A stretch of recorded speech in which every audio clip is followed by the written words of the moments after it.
मन की 3 तरह की स्थितियां होती हैं। एक स्थिति है जिसके अंदर मन चंचल रहता है, इधर उधर भागता रहता है, कहीं भी टिकेगा नहीं मन, एक जगह भी टिकता नहीं है। इधर उधर की बातें मन में आती रहती हैं और जैसे छोटा बच्चा एक तितली को देखकर भागता रहता है, बिल्कुल ऐसे ही संसार की चीज़ें देखकर मन भागता रहता है। कभी किसी चीज़ को पकड़ लेता है, कभी किसी चीज़ को पकड़ लेता है, परंतु अपने आप को खाली नहीं कर पाता है। बस चीज़ें भरी रहती हैं, मन में चंचलता रहती है। जैसे घड़ी का पेंडुलम लेफ़्ट से राइट घूमता रहता है, मूव करता है, बिल्कुल ऐसे ही मन कभी इधर कभी उधर घूमता ही रहता है, कहीं टिकता नहीं। दूसरी स्थिति होती है जिसे कहा जाता है एकाग्रता की स्थिति। इसमें जो है साधक ज़बरदस्ती मन को एक पॉइंट पर रोकने की कोशिश करता है, कहता है कि मैं मन को जाम कर दूंगा, मैं मन को टिका के छोड़ूंगा। एक ज़बरदस्ती चलती रहती है, एकाग्रता साधने की कोशिश रहती है, एक ही पॉइंट पर, एक ही बिंदु पर। तीसरी स्थिति होती है जो एक जागरूक व्यक्ति की स्थिति होती है। यह दोनों से ही अलग स्थिति है। वह जागरूक व्यक्ति कहता है कि मन ही चंचल होता है और मन ही एकाग्र होता है, परंतु मैं मन नहीं हूँ, मैं मन के पार एक चेतन तत्व हूँ, मैं आत्म तत्व हूँ। तो अपनी आत्मा में स्थिर रहना सीख जाता है, तो वहाँ पर दोनों स्थितियों का अभाव हो जाता है, ना ही चंचलता है ना ही एकाग्रता। तो बड़ी ही अनूठी स्थिति हो जाती है जो अपनी आत्मा में स्थित हो जाते हैं, जिसे कहते हैं जितात्मनः। कृष्ण कहते हैं जिसने स्वयं को जीत लिया। तो वहाँ पर एकाग्रता जैसी स्थिरता होगी, वैसी शांति आ जाएगी। लेकिन चंचलता जैसी गति, वैसी गत्यात्मकता भी होती है, वैसी डायनेमिज्म भी होती है, वैसी ही मूवमेंट भी होती है। तो दोनों चीज़ों का मिश्रण हो जाता है। तो जो शांति वहाँ आएगी वो शांति जीवंत शांति होती है, वो शांति मुर्दा घर की शांति नहीं होती। लोग शमशान की शांति ढूंढ रहे हैं, कोई आवाज़ ना हो, कोई कुछ ना करे। लेकिन एक व्यक्ति जो जागरूक है वह अपने भीतर जीवंत शांति को लेकर आता है। कबीर कहते हैं सूने घर का पाहुना। जैसे किसी बच्चे की आवाज़ आती है, रोता है, उसके बाद फिर वो आवाज़ विलीन हो जाती है और घर सोने का सोना रह जाता है। घर में मेहमान आता है और चला जाता है, घर वैसा का वैसा ही रह जाता है। तो हमने अपनी तरफ से ना तो कोई निमंत्रण दिया, ना ही निषेध किया। तो जागरूक व्यक्ति क्या करता है, ना ही अपनी तरफ से कुछ बुलाता है किसी को, ना ही उसका निषेध करता है, प्रतिरोध करता है। तो वह सिर्फ साक्षी है। वह क्या हो गया, विटनेस हो गया, साक्षी हो गया।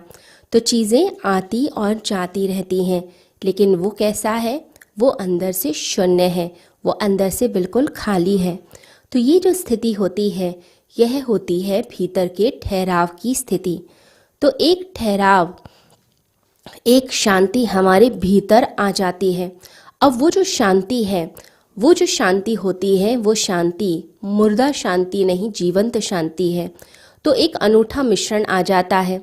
अंदर से जीवंतता है, अंदर से गति भी है और शांति भी, ठहराव भी है, प्रवाह भी, दोनों चीज़ें होती हैं। तो एक परम क्रांति घटित हो जाती है कि आप बच्चे की तरह जीवंत हो जाते हैं, परम जीवन की उपलब्धि होती है। लेकिन साथ ही साथ जो शांति आती है वो बिल्कुल जैसे गहन मृत्यु की शांति होती है, जहाँ जीवन और मृत्यु का मिलन हो रहा है, वैसी शांति भी एक साधक को प्राप्त हो जाती है। तो यहाँ पर एकाग्रता जैसी स्थिरता है और चंचलता जैसे कि नदी का प्रवाह, दोनों चीज़ें मिल गई। जब यह स्थिति आती है तो आप मन के पार चले जाते हैं, यानी जो संसार का द्वंद्व है उसके आप पार चले गए। यानी मन समाप्त हो गया।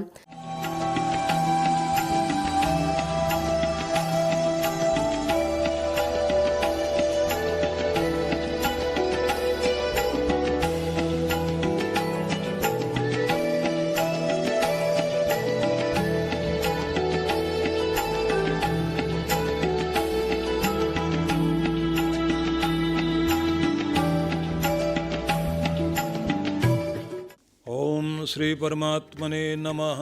आप सभी भक्तों को बहुत बहुत शुभकामनाएं और आशीर्वाद। और आप सब के लिए प्रत्येक वर्ष की तरह 108 कुंडीय श्री गणेश लक्ष्मी महायज्ञ का आयोजन इस बार फिर से आनंदधाम आश्रम में आयोजित किया जा रहा है।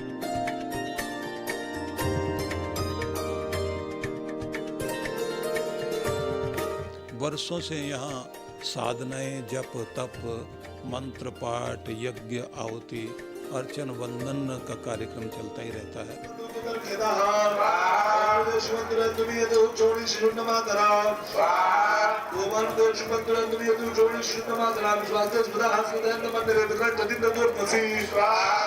इस बार विशेष रूप से यज्ञ का कार्यक्रम तो रखा ही है, साथ साथ में सभी भक्तों को हम जो भी आएंगे उन सबको ये चाहेंगे कि यज्ञ कुंड के पास या फिर बाहर परिधि में बैठ करके आप सब लोग मंत्र पाठ करें, जो आपको सिखाया जाएगा कि सभी लोग जो है गणेश शीर्ष का और श्री सूक्त का साथ साथ पाठ करेंगे। हजारों कंठों से एक साथ इतनी ध्वनियाँ निकलें तो कैसा भी दुर्भाग्य व्यक्ति का हो टूटेगा जरूर और सौभाग्य जागृत होगा, रक्षा कवच आपका काम करेगा। साथ साथ में आप सबको हम ये चाहेंगे कि अपना अपना श्री यंत्र भी साथ में लेकर आएं, क्योंकि उसकी प्राण प्रतिष्ठा भी साथ में की जाएगी। और एक विशेष चीज़ इस बार वैभव साधना अनुष्ठान साथ साथ में कराएंगे और वरदान सिद्धि साधना, तो इसकी बुकिंग अलग होगी।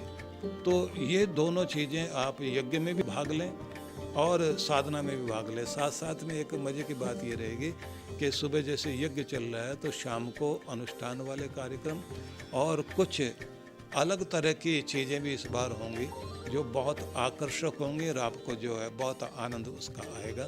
तो मैं चाहूँगा कि इस कार्यक्रम में आप बढ़ चढ़ कर भाग लें। और यदि कोई नहीं आ पा रहा है तो संकल्पित यजमान बन करके अपने घर में बैठे बैठे ही आप सामने उसमें शामिल हो करके और उसी तरह की मनोभावना बनाएं।